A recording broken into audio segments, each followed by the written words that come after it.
কতদিন এইভাবে বন্ধু বান্ধবের জামা কাপড় ধার করে ইন্টারভিউ দিয়ে বেড়াবি? রবীন্দ্রনাথ ঠাকুর চিড়ে তার জল কেন খেতেন, এগুলো কি প্রশ্ন? Thank you very much.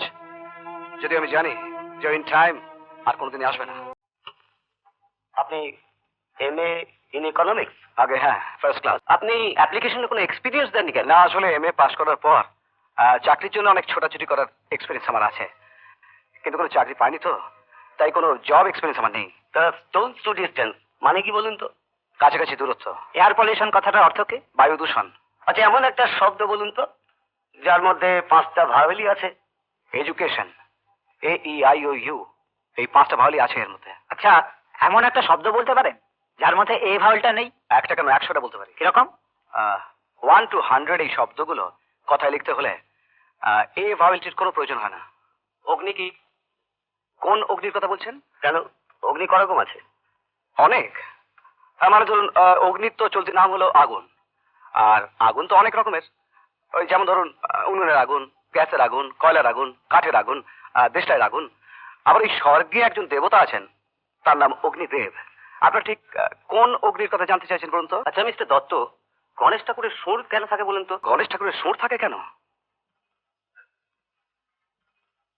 এর সঙ্গে আমার জবের কি সম্পর্ক? What you mean to say?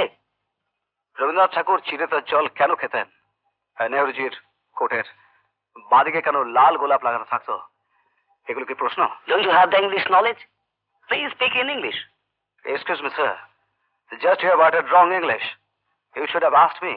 Don't you have the knowledge of English? Look, I am a MA in economics, first class. But surprisingly, you people are not asking me any question regarding accounts or economics related to the post accounts officer, the post I have applied for. So am I to believe there is a first in the name of interview? Don't get excited, Mr. Datto. Well, okay. You may go now. We'll let you know in time. In time? Thank you very much. যদি আমি জানি যে in time আর কোনোদিনই আসবে না। Thank you. Genius, একে চাকরিটা দেওয়া যেতে পারে।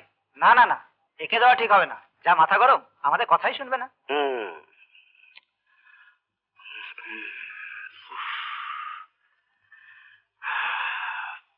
বাবা, নিজেই অগ্নি। আসুন আসুন, এগিয়ে আসুন এগিয়ে আসুন, গরম ঘুগনি। আসুন আসুন, জেলি স্যার, জেলি স্যার। আগে খান, খেয়ে পরে দাম দিন। আসুন আসুন, বলুন বলুন বলুন, কি দেবো স্যার? এক প্লেট ঘুগনি দিন তো। দিচ্ছি স্যার, এই নিন। হ্যাঁ হ্যাঁ, একটু রাখছি এখানে। হ্যাঁ, রাখুন। আচ্ছা,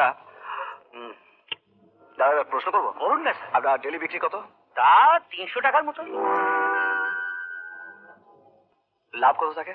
ধরুন 150 টাকার মতো হয় আর কি। হ্যাঁ স্যার, এই নিয়ে তো সংসার চালাচ্ছি।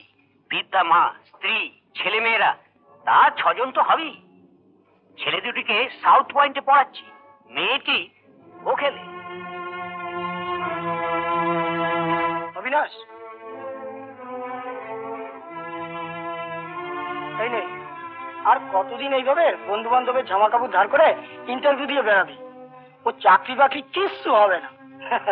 যা বাজার। এই নে ধর, কাচিয়ে ফেরত দিস কিন্তু। তুই কিছু ভাবিস না, আমি কাছেই ফেরত দেবো।